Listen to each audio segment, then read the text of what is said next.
क्या आपके भी गीज़र में इस तरह से करंट आ रहा है और जब गीज़र को टच किया जाता है तो आपको एक शॉक लग रहा है? तो आप देख सकते हैं हमारा ये गीज़र पूरी तरह से बॉडी अर्थ हो चुका है। साथ ही साथ गीज़र में पानी गर्म भी नहीं हो रहा है। तो किस तरह से इसे प्रॉपर रिपेयर किया जाएगा, शॉक लगने के पीछे क्या क्या रीज़न्स होते हैं, डिटेल में समझ लेते हैं। सबसे पहले हम इस गीज़र की टेस्टिंग कर लेते हैं। हमारे पास ये सीरीज टेस्टिंग बल्ब है, ठीक है। अभी हम क्या कर रहे हैं, यहाँ पर एक वायर इस प्लग पर लगाया और दूसरे वायर को बॉडी पर लगाकर टच करना। यहाँ पर बल्ब ने ग्लो नहीं करना चाहिए, बट देख सकते हैं बल्ब हमारा फुल ग्लो कर रहा है। दैट मीन्स हमारा ये गीज़र पूरी तरह से बॉडी अर्थ हो चुका है, जिसकी वजह से ही हमें शॉक लग रहा है। चलिए रिपेयरिंग किस तरह से की जाएगी। सबसे पहले हमें इसके टॉप कवर को ओपन कर लेना है, ठीक है। केयरफुली वॉच कीजिए, हर एक स्टेप को हम डिटेल में समझेंगे, ठीक है। सबसे पहले इसके टॉप कवर को रिमूव कर लेना है और यहाँ पर इस तरह से जो रबर की मैट दी गई है, रबर को भी आपको इस तरह से बाहर कर लेना है, ठीक है। अभी आपका इसका जो फ्रंट कवर है, इस तरह से टॉप कवर काफ़ी आसानी से बाहर आ जाएगा, ठीक है। टॉप कवर को अभी हमने बाहर कर लिया और यहाँ पर आप देख सकते हैं कुछ कनेक्शंस दिए गए। किस तरह से डिटेल में कनेक्शन किया गया यह भी हम समझेंगे। 2 इंडिकेटर्स आप देख सकते हैं, हर एक कनेक्शन को डिटेल में समझेंगे। अभी के लिए आप कनेक्शन को ओपन कर लीजिए, ठीक है। अभी हम सभी कनेक्शन को ओपन कर लेते हैं, सभी जो कंपोनेंट्स हैं सभी को बाहर कर लेते हैं, ठीक है। कनेक्शन किस तरह से किया गया है, कौन सा इंडिकेटर किस कंडीशन में ग्लो करेगा, थर्मोस्टेट का क्या काम होता है यह भी हम समझेंगे। अभी हमने दोनों ही थर्मोस्टेट को बाहर कर लिया और यहाँ पर हीटर एलिमेंट पर हमारे इंडिकेटर्स का कनेक्शन किया गया है। तो एलिमेंट से हमने अभी इंडिकेटर को भी रिमूव कर लेना है, ठीक है। 2 इंडिकेटर है, दोनों ही इंडिकेटर को रिमूव कर लिया और यहाँ से जो अर्थिंग का कनेक्शन है, अर्थिंग के कनेक्शन को भी रिमूव कर लेना है। देखिए अभी हमें क्या करना है, इस हीटर को बाहर करना है और हम हीटर की टेस्टिंग करेंगे, ठीक है। यहाँ से ये जो हमारा बर्तन है गीज़र में, ये इसके ज़रिए ऊपर की तरफ टंगा हुआ रहता है इस रिंग के ज़रिए। तो इस रिंग को भी आपको ओपन कर लेना है। यदि आप बिगिनर्स हैं तो जिस तरह से कनेक्शन को आप ओपन कर रहे हैं, इससे आप हो सके तो हल्का सा छोटा सा वीडियो बना लीजिए ताकि आपको फिटिंग करने में प्रॉब्लम नहीं हो। हर एक स्क्रू को आप जिस तरह से ओपन कर रहे हैं उसी तरह से आपको फुल्ली टाइट करना है। देखिए इस तरह से अभी हम इसके सभी स्क्रू को ओपन कर लेते हैं और इस बर्तन को भी हमें बाहर निकालना है गीज़र के, ठीक है, ताकि हम इसके हीटर को रिप्लेस कर सके। बेसिकली आपका गीज़र यदि शॉक मार रहा है तो 99% चांस है कि आपका जो हीटर है वो बॉडी हो चुका है और हीटर यदि बॉडी होगा तो उस कंडीशन में आपके गीज़र में शॉक आएगा और पानी भी आपका गर्म नहीं होगा। चलिए अभी के लिए हम इसे बाहर कर ले रहे हैं। देखिए हल्का सा आपको प्रेशर लगाना होगा, इतनी आसानी से यह नहीं आएगा, ठीक है। हल्का सा प्रेशर लगाकर आपको इस बर्तन को बाहर निकाल लेना है। देखिए काफ़ी आसानी से आ जाएगा, हल्का सा आपको प्रेशर लगाना होगा, ठीक है। अभी हम इसे बाहर निकाल रहे हैं और यदि हम इस हीटर एलिमेंट को देखें तो ये पूरी तरह से फट चुका है, ठीक है, ब्रेक हो चुका है। आप देख सकते हैं जगह जगह से ये लीकेज हो चुका है, ठीक है, जिसके चलते ही हमारा गीज़र वहाँ पर शॉक मार रहा था, करंट मार रहा था। तो ये हीटर हमारा लीकेज हो चुका है, ठीक है, फट चुका है, जिसकी वजह से गीज़र में हमारे करंट आ रहा था, ठीक है। क्योंकि हीटर हमारा उड़ चुका है तो इस कंडीशन में पानी भी गर्म नहीं होगा। और आप देखिए आपके गीज़र में जब भी आप इस तरह से खोले तो काफ़ी ज़्यादा खार जम जाती है, तो इस खार को निकालना काफ़ी ज़रूरी है। अब खार क्यों जमती है, क्या होता है, जब गर्मियों का सीज़न रहता है तो उस कंडीशन में हम गीज़र को चलाते नहीं, गीज़र बंद रहता है, बट गीज़र के अंदर इस तरह से पानी तो रहता ही है। जब पानी इस तरह से काफ़ी लंबे समय तक बंद पड़ा रहता है और फिर उसे गर्म किया जाता है तो इस तरह से खार जम जाती है। और खार यदि लंबे समय तक जमी रहती है तो इस कंडीशन में आपके गीज़र में प्रेशर से पानी भी नहीं आएगा।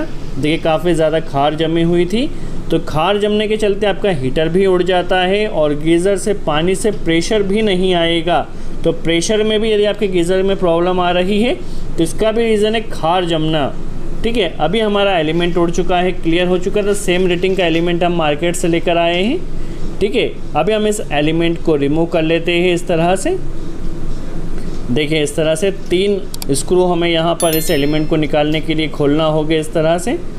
और इसका आकार आप देखिए समोसे का आकार का यह एलिमेंट है, कई गीज़र में सर्कुलर या गोल भी रहता है। आप देख सकते हैं समोसे के आकार का ये ट्रायंगल शेप में आपको गीज़र में दिया गया है। ठीक है, अभी ये देखिए ट्रायंगल जो एलिमेंट है काफ़ी आसानी से नहीं निकलेगा, इसको आपको प्रेशर लगाकर बाहर करना होगा। ठीक है, क्योंकि ये फूल भी चुका है, फूलने के चलते ये आसानी से नहीं निकल रहा। ठीक है, आपको प्रेशर लगाकर इसे बाहर करना होगा इस तरह से। देखिए अब आपको इसके रिंग की सफाई भी कर लेना है अच्छे से। सेम रेटिंग का हमारे पास 2 किलोवाट का 2000 वाट आप कह सकते हैं 2 किलोवाट का ये एलिमेंट है। ठीक है, सेम साइज का होना चाहिए। इसमें जो रबर रिंग दी गई है इसे आप ज़रूर इस तरह से निकाल लीजिए, क्योंकि नए एलिमेंट के साथ रबर रिंग आती है जिसकी वजह से लीकेजिंग की समस्या नहीं होती है। तो इस रबर रिंग को भी हमें बाहर कर लेना है। ऑयल सील आप इसे कह सकते हैं। इस ऑयल सील को बाहर कर लिया, या वाटर सील आप इसे कह सकते हैं। अभी जो नया एलिमेंट है उसमें हमें सील ऑलरेडी हीटर के साथ ही दी गई है एलिमेंट के साथ। तो इस सील को इस तरह से अभी हमें फिट कर लेना है। अच्छे से ये टाइट होना चाहिए, लूजिंग ना रहे, इसका आपको ध्यान रखना है। अब जो 3 स्क्रू हमने यहाँ पर ओपन किए थे, तीनों ही स्क्रू को फिट कर लेना है। आई होप आपको यहाँ पर क्लियर हुआ हो। कई बार जो खार इस एलिमेंट के ऊपर जम जाती हैं, या जो पाइप इसमें आपको दिख रहे हैं, तो पाइप के ऊपर भी यदि खार जम जाएगी तो प्रेशर की समस्या आपको बिल्कुल आएगी। तो इसे आपको अच्छे से क्लीन कर लेना। अभी के लिए इसकी कंडीशन काफ़ी अच्छी है, तो हमें इसे ज़्यादा क्लीन करने की ज़रूरत नहीं है। यदि खार ज़्यादा जम जाती है तो आपको इसे अच्छे से क्लीन करना होगा, उसके बाद ही आप हीटर को फिट कीजिए।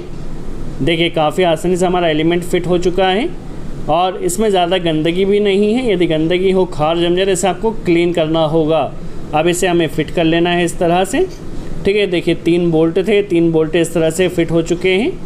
अभी जिस तरह से आपने इस एलिमेंट को बाहर किया था उसको उसी तरह से सभी स्क्रू को टाइट कर लेना है।